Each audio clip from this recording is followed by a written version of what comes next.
Hello, this is James with the Yeshua's King Ministries.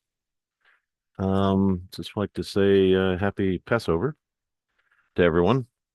That started on the 12th. I think it goes to the 21st.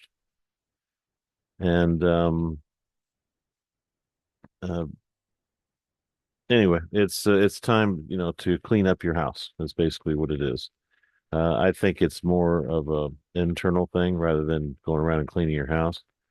Uh, the way that I see, or the way that I've seen things happen after his death and resurrection, that everything kind of went into the spirit.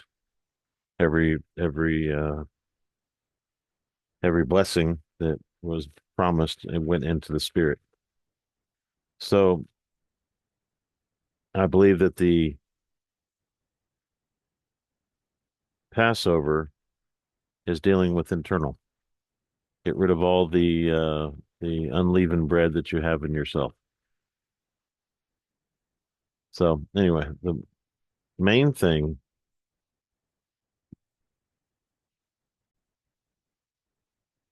sorry, I meant leavened bread. So you need to get rid of all the leavened bread in your home. But I believe it's in your heart. So basically, if you have anybody that you're mad at or that you don't necessarily like, and you think bad things about them, now would be the time to go ahead and clean that out. Get rid of all the issues that you have, outstanding issues you have with people, and seek the Father with all your heart, mind, and being. So, anyways,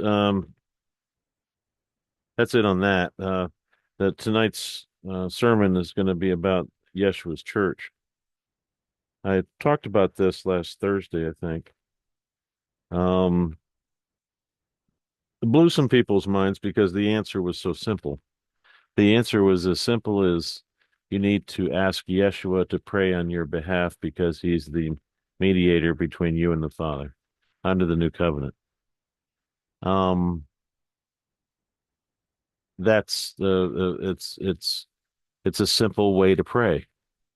And that really spread quite a bit. I had a lot of feedback on that, and it was all positive. It says people were saying that their prayers were being answered more now than ever. When they would ask Yeshua to pray for them, he would tell them, I give you an example. It's just, Yeshua, would you please pray to the Father and ask him for this, this, this, and this, or just simply tell him I love him, or whatever you want to do.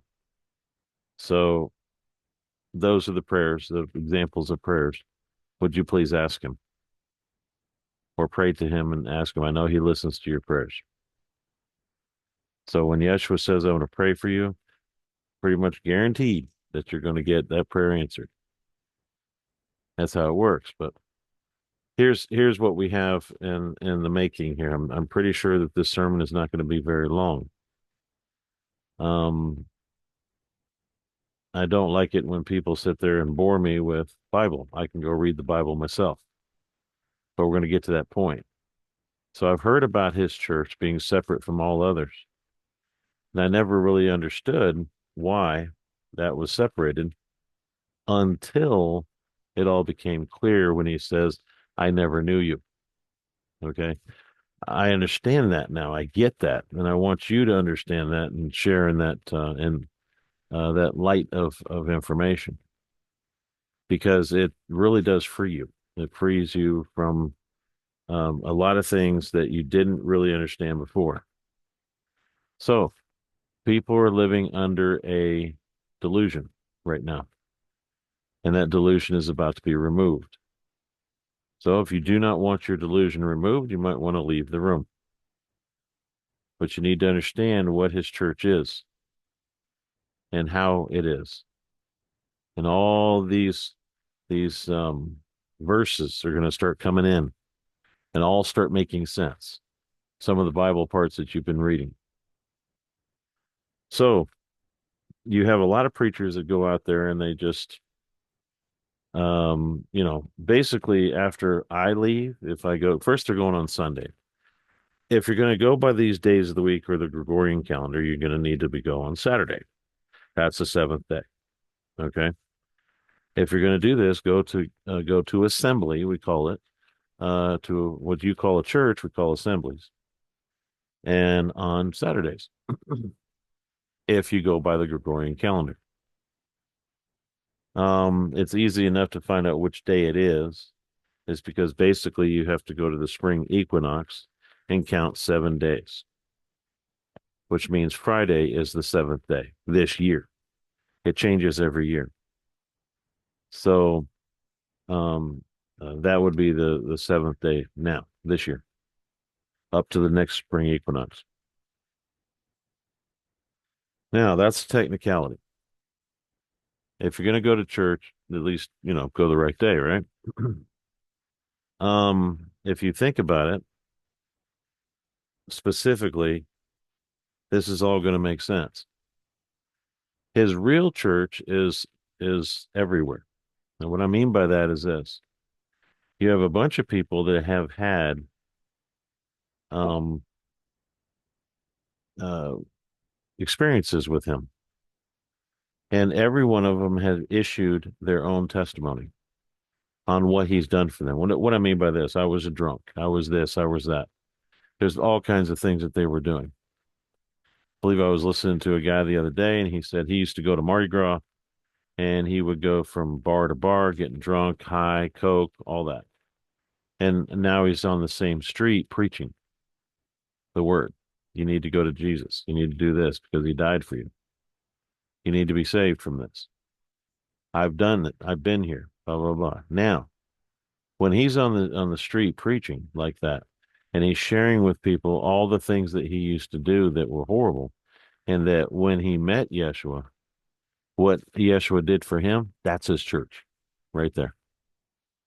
That is his church. They're all the testimonies of all the people that have had experiences with Yeshua. That's his church. Those are the people, not the ones that are going to sit there and put you to sleep with Bible verses. I can go read it. I don't need somebody to tell me this.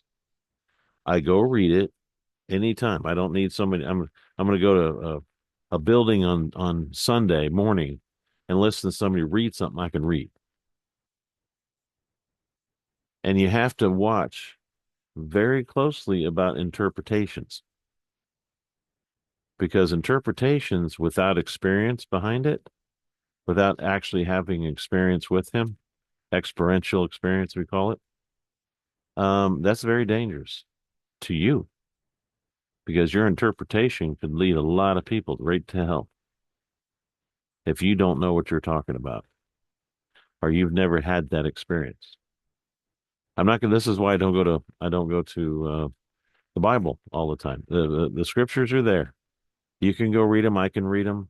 And everything I'm telling you is backed by it, backed by the scriptures. But I'm not going to bore you with the technicalities. It was actually in his own gospel, his own writings, that the church was not made of wood or stone. It was made of him.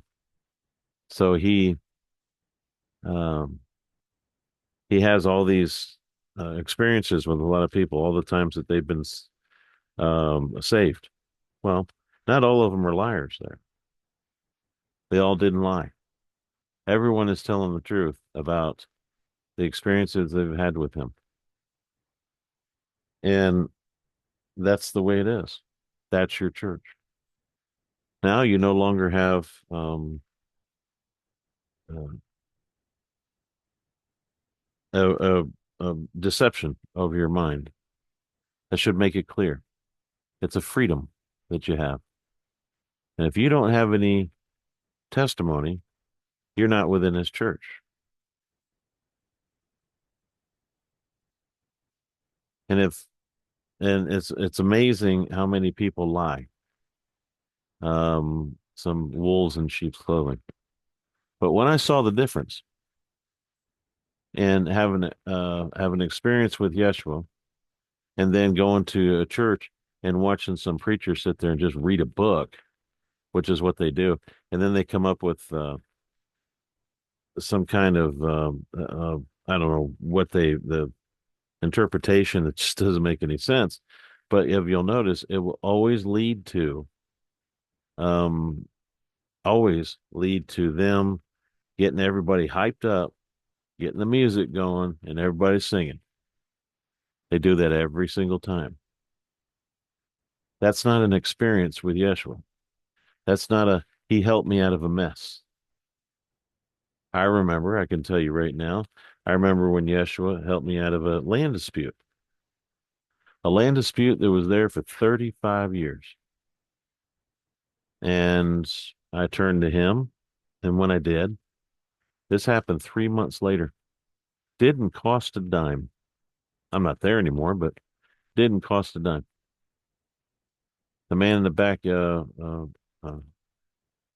in back of me was, he was Amish, and he knew that the way that the land was set up is really messed up. Well, it was on the deed. One of the real estate agents had, big one in that town, had moved some boundaries. Did that to a lot of people. Moved boundaries here and there. Made it look good. Lied, but made it look good. That's how he sold property. Surprised he wasn't in jail by recording bad deeds, but that's the way it was. So this Amish guy comes up to me and he says, "I understand we got a land issue." I said, "Yeah." I said, "That's been there for 35 years, that fence, and it's in our deed, and we paid for it, paid for that property." And he goes, "No problem. What I'll do is I'll go ahead and sell it to you, but I'll pay for it." So he sold it to me for $500, and he paid for it. He paid the $500. I don't know how that worked out, but I think it was just on paper. He would just wanted to solve the problem, and that is amazing because that been sitting like that for 35 years, folks. All of a sudden, he comes up. I can feel him too. I felt him in what he was doing. I kept yelling at the surveyor every time. Chewed that man out up and down for trespassing. But the thing is right here, the little rod. He kept yelling, "The rod's right here." I don't care where it is. That fence is right there. Been there for a long time. So anyway, it's things like that. That's a testimony. It's a small one, but it's a testimony. That's his church.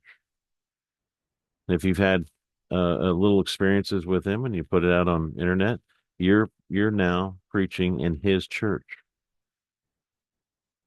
It doesn't take a guy to go to a college and start learning all this voodoo from preachers and ministers college and all that. That's not his church. These men have no experiential experiences with Yeshua by themselves. They've never faced him. They've never talked to him. They've never had anything like that. And you have to realize that's how the demons are set up. What they do, Satan worshipers, they talk about their experiences with Satan, and that's obviously Satan's church. That's what he stole the idea. He steals everything. So believe it or not, Rothschilds get all of their orders from Satan's church. That's where it comes from. Everything comes from the pulpit first, and then it goes into the government or that kind of thing. That's what's happening. That's what happens in his church. So if you've had a one-on-one experience with Yeshua, you share that, but believe it or not, you're becoming a minister within his church. It's an amazing thing. And I the whole idea of it just blows my mind, but it's true. So I told you this sermon wasn't going to be long, and it's not. So we're going to go ahead and go. This is number 13. And we'll see you next time, uh, next week.